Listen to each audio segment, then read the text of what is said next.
Sean bienvenidos a un nuevo episodio del podcast del Consorcio Jurídico RSHR. Comenzamos. Hola a todos a quienes nos siguen a través de este medio. Soy el maestro en Derecho Rafael Eduardo Chávez Rodríguez, abogado postulante y titular del Consorcio Jurídico RSHR, y estamos contentos de poder compartir con ustedes este episodio hablando acerca de los mártires de Chicago y el origen del Día Internacional del Trabajo. Para hablar acerca de este tema hay que recordar algunos puntos acerca de este movimiento que surge en la ciudad de Chicago en 1886 en el estado de Illinois en Estados Unidos, y que además es considerado uno de los centros industriales más importantes en ese país, en donde existían condiciones de trabajo de carácter extenuante,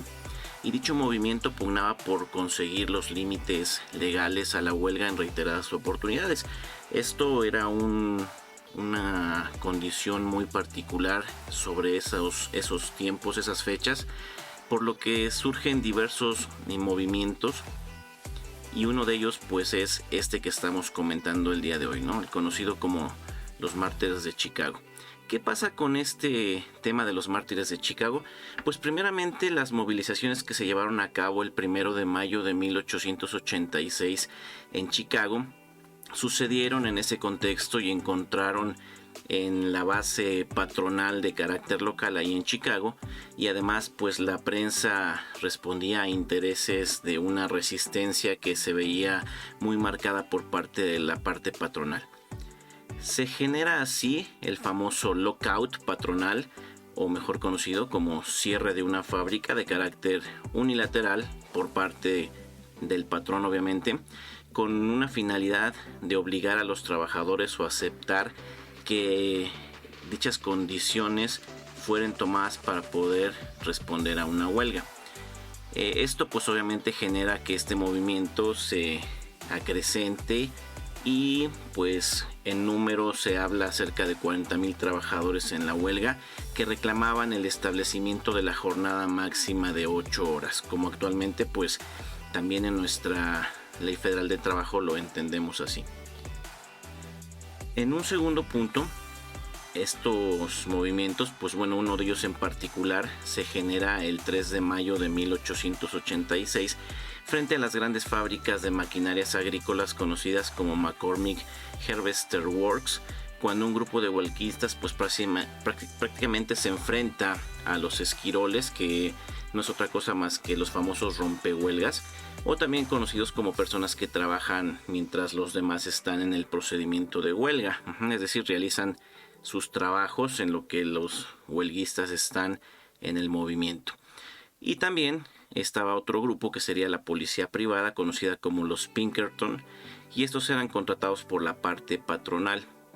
En estos sucesos, la policía reprime salvajemente a obreros, incluidos pues obviamente compañeros de los mismos, niños, y se dice que dejó por lo menos alrededor de 6 muertos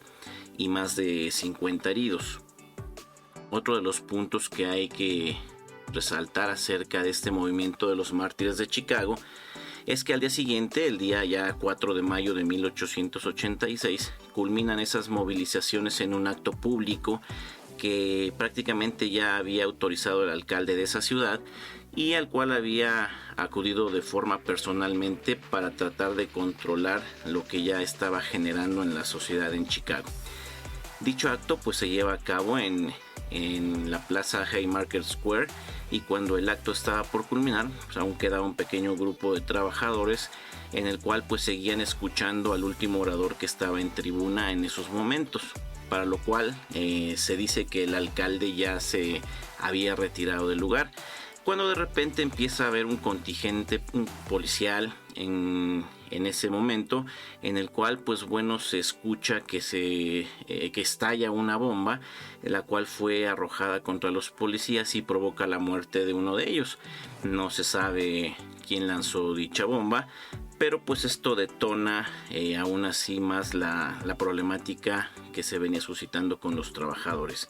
Derivado de esto, pues los organizadores de los actos y militantes más conocidos de ese movimiento eran de corte anarquista y fueron juzgados a través de un proceso que prácticamente fue para sentar una sentencia de carácter aleccionadora, condenando a 8 inocentes del asesinato ocurrido. Esos 8 organizadores, que fueron los conocidos como los mártires de Chicago, fueron Louis Link, que el día anterior a esa ejecución apareció en su celda herido de muerte con un cartucho de dinamita explotado en su boca. A la horca fueron otras personas, fue Jesus August Spies, Adolf Fischer, George Engel y Albert R. Parson, y otros 3 que fueron condenados a prisión, que fueron Michael Schwab, Samuel Fielden y Oscar Neff, y estos se les conoce como los famosos mártires de Chicago. Así fue como se genera este movimiento de corte sindicalista, y además pues tiene una relación muy particular con el Día Internacional del Trabajo.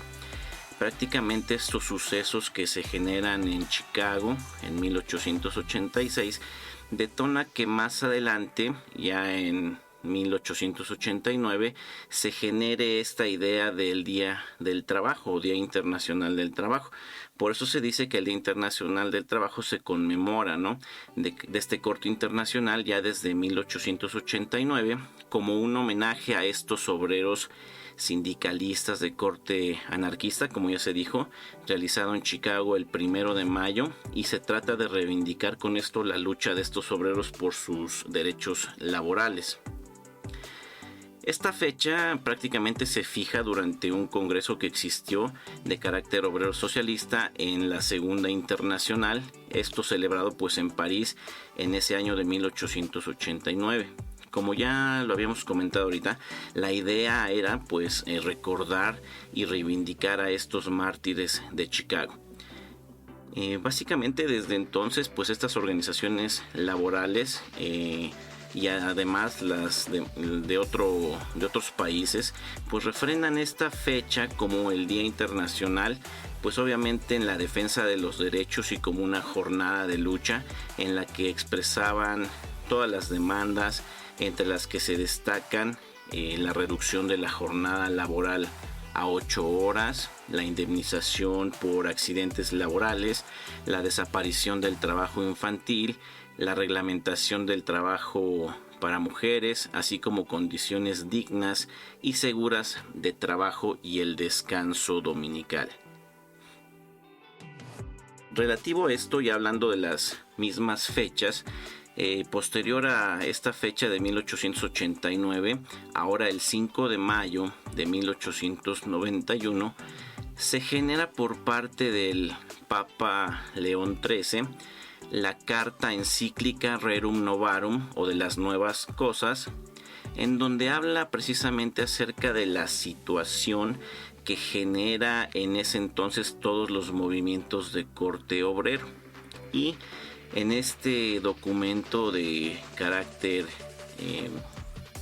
religioso, ya habíamos comentado en el episodio pasado que nuestra materia laboral tiene cierta connotación de corte religioso, apegado más a la Iglesia Católica. Pues no es lejano el caso a esto que estamos comentando el día de hoy, relativo al 1 de mayo, en donde pues aparece este documento, Rerum Novarum, la encíclica que habla de las nuevas cosas, y rescato algunos puntos que quiero compartir con ustedes, y son los siguientes, ¿no? El punto número 1 de esta encíclica nos habla acerca de dos situaciones muy particulares. Dice: 1, despertando el prurito revolucionario que desde hace ya tiempo agita a los pueblos, era de esperar que el afán de cambiarlo todo llegara un día a derramarse desde el campo de la política al terreno con el colindante de la economía. Seguido de esto, menciona también, añádase a esto que no solo la contratación del trabajo, sino también las relaciones comerciales de toda índole se hallan sometidas al poder de unos pocos hasta el punto de que un número sumamente reducido de opulentos y adinerados ha impuesto poco menos que el yugo de la esclavitud a una muchedumbre infinita de proletarios. Continúa este documento en su número 15 y menciona lo siguiente: ahora bien, para acabar con la lucha y cortar hasta sus mismas raíces, es admirable y varia la fuerza de las doctrinas cristianas. Y nos habla acerca de dos cuestiones. Uno, los deberes de justicia. Dice, esos deberes, los que corresponden a los proletarios y obreros, son cumplir íntegra y fielmente lo que por propia libertad y con arreglo a justicia se haya estipulado sobre el trabajo,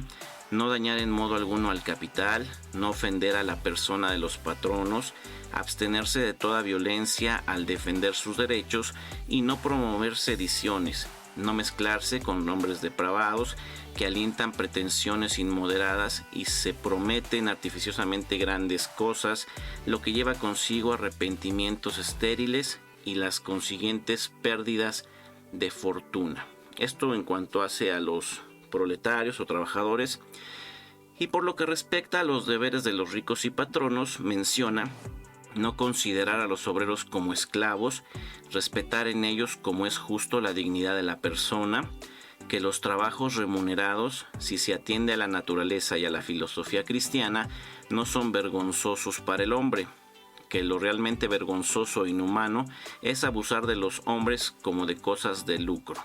por lo cual es obligación de los patronos disponer que el obrero tenga un espacio de tiempo idóneo para atender a la piedad. Tampoco debe imponérseles más trabajo del que puedan soportar sus fuerzas, pero entre los primordiales deberes de los patronos se destaca el de dar a cada uno lo que sea justo. Y quería compartir precisamente este documento porque, derivado de la situación que ya venía permeando con otros movimientos en Estados Unidos y en otras partes del mundo, pues generaron cierta tensión por parte de la comunidad internacional, no alejándose de ello pues esta doctrina católica en la que pues también refrenda principios que de una u otra forma están contenidos en nuestra legislación y que forman parte de nuestro haber jurídico en materia de derecho del trabajo. Y es así como se relaciona este movimiento de los mártires de Chicago con el Día Internacional del Trabajo, que comúnmente pues lo celebramos el 1 de mayo, ¿no? Pero a veces pasan los años y no sabemos por qué es considerado el Día Internacional del Trabajo. Para nuestro país, ¿qué relación tiene este día? Pues bueno, en México durante la Revolución Mexicana, en cuanto hace a la Casa del Obrero Mundial, trató de unificar a varias organizaciones obreras, en la cual pues sus afiliados deciden conmemorar públicamente el 1 de mayo como Día del Trabajo a partir de 1913, y en ese año y ese día se realiza por primera vez el desfile en conmemoración a esta celebración del 1 de mayo, a los mártires de Chicago, en el que participan más de 25,000 trabajadores. ¿Qué pasa con nuestra legislación? Pues bueno, este día del trabajo forma parte de las fracciones de los días de descanso obligatorio. En particular, el fundamento sería el artículo 74, fracción 4 de nuestra Ley Federal de Trabajo, que establece que son días de descanso obligatorios, fracción cuarta, el 1 de mayo. Y es así como llegamos al fin de este pequeño episodio, en el cual pues alusivo al 1 de mayo quería compartir con ustedes esta información. Espero que haya sido de mucha ayuda, de mucho interés, y que pues sigan escuchando la información que tenemos para todos ustedes. Esto es todo por el momento, esperando haya sido esta información, repito, importante. Muchísimas gracias para todos aquellos que nos están escuchando. Hasta el siguiente episodio. Muchas gracias. El podcast del Consorcio Jurídico RSHR agradece tu compañía. Hasta la siguiente entrega.